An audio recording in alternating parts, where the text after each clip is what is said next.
परिषद में जो वार्डों का पुनर्गठन हो रहा है, इसमें इतनी धांधली हो रही है कि जसवंत के जो चहेते लोग हैं, उनके वार्ड तो वैसे के वैसे रखे। 500 वोट का एक वार्ड रखा है एसटी से, और दूसरे गांव के गांव बर्बाद कर दिए। उदाहरण के लिए जैसे हमजापुर गांव है, उसमें 1000 कुछ वोट हैं, जहां 500 वोट पे एक वार्ड बन सकता है, तो 1050 पे एक वार्ड बन सकता है। लेकिन उस गांव को 3 जगह बांटा है। ऐसे ही दुगेड़ा गांव हो, रिवाड़ी गांव है, उसके 2 वार्ड बना सकते थे, लेकिन उस गांव को 4 टुकड़ों में बांट दिया। ऐसे प्रत्येक गांव को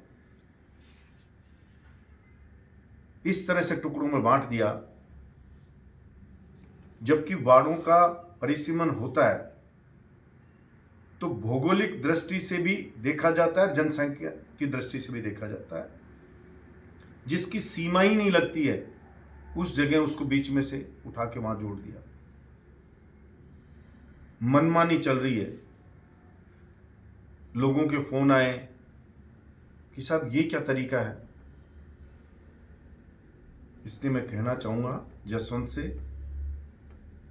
कि इस तरह के काम करके लोगों की गाड़ियां ना खा। बहरोड ने ऐसा क्या बुरा कर दिया तेरे साथ, जो लगातार इस बहरोड को बर्बाद करने पर लगा हुआ है।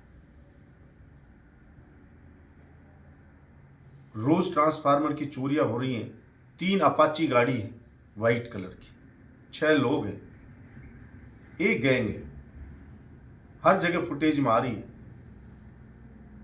पूरे बहरोड में मुश्किल से 50 अपाची गाड़ी होंगी व्हाइट कलर की। उनको तो पकड़ नहीं पा रहे हो, उनके लिए तो कुछ कर नहीं रहे हो। सीएससी पीएससी में डॉक्टर नहीं है। जहां एक एक सीएससी पे 5-5, 8-8, 7-7 डॉक्टर होते थे, वहां एक भी डॉक्टर नहीं है। ऐसा कभी नहीं हुआ। पीएससी पे नहीं है। जिला अस्पताल में डॉक्टर बैठते नहीं है, दवा है नहीं, जांच हो नहीं रही। ऊपर से कोई जाए तो उसकी पर्ची कट रही है, उससे वसूली कर रहे हैं। और ब्रिज वाला 80 लाख रुपए जमा कराए, तब उसको मिट्टी उठाने के शुरू करने का काम दिया है। कितने दिनों से ये ओवर ब्रिज बंद पड़ा था। किसी विभाग में कोई अधिकारी बैठ नहीं रहा। गांव में पीने का पानी नहीं, हाहाकार मचा हुआ है।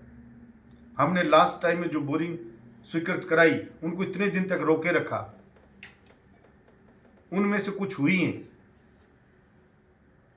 उसकी फोटो डाल रहे हो।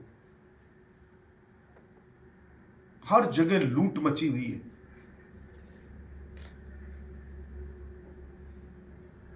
और उगाई करने के लिए भी कोई और नहीं मिला।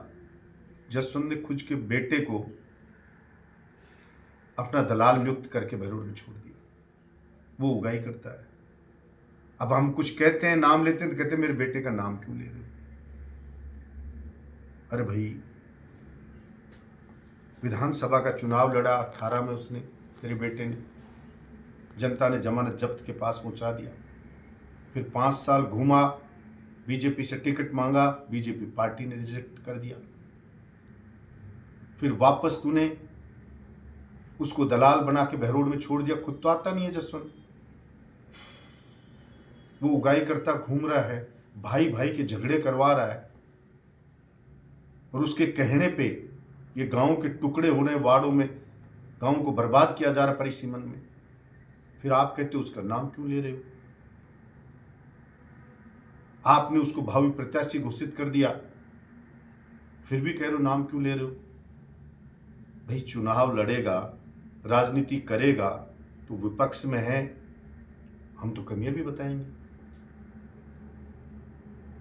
मैंने तेरी पोतियों के लिए तो नहीं कहा कि वो शराब पीती हैं या उनका लीवर खराब है, क्योंकि मैं जानता हूँ वो नाबालिग बच्चियां हैं, मैं उनके लिए क्या बोलूँगा, खुद ही पाप का भागी बनूंगा, कोई जनता मुझे ही पागल कहेगी। लेकिन तू तो मेरे नाबालिग बच्चा जो स्कूल में पढ़ता है, छोटा बच्चा, उसके लिए भी तूने तो अनर्गल बातें करी कि वो शराब पीता है, नाली में पड़ गया, कब पड़ गया, लीवर खराब हो गया। तू तो इतना नीचे गिरा, पर मैं तो नहीं गिर सकता इतना नीचे, क्यों मैं जानता हूं तेरी पोतियों के लिए कहूंगा तो मैं ही पाप का भागी बनूंगा। उन बच्चियों का क्या लेना देना राजनीति से, मैं क्यों बोलूंगा उन बेचारियों के लिए। हाँ, तेरा बेटा है, उसके कुकर्मों को जरूर बताऊंगा मैं, और सारी जनता देख रही है, मैं कोई गलत बता नहीं रहा। इसलिए मैं कहना चाहता हूं, मेरा सुझाव है, मैं बार बार कह रहा हूं, इस भैरोड़ की जनता ने वोट दिया तेरे को, इसकी सुध ले और एक बार गांव की चौपाल पे जा, सारे गांव नहीं, 20-30 गांव की चौपाल पे जा, तो जसवंत तुझे पता लगे यार कि जनता तेरे बारे में क्या सोच रही है, कितना गुस्सा है जनता का।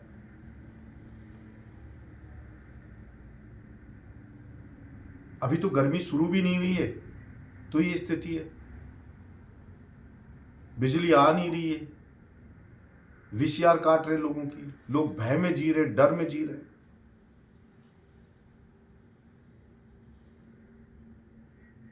कहीं मर्डर हो रहे हैं और उस मर्डर के नाम पर पुलिस वसूली कर रही है। निर्दोष लोगों को बुलाते हैं, गांव वालों को जिनका कोई लेना देना है, 10-20 लोगों को, और उनसे पैसे लेके छोड़ देते हैं। और मुझे बताया पुलिस के अधिकारी ने कि ये हम पकड़ देंगे 3 अपाची बाइक वालों को कल ही, लेकिन संदिग्ध जिसको पकड़ के लाते हैं, जसवंत का फोन आ जाता है कि इसको तुरंत छोड़ो मेरा आदमी, तो उसको छोड़ देते हैं, पूछताछ ही नहीं कर पाते, तो हम पकड़े कैसे। मुझे और एक बता रहा था बीजेपी का नेता,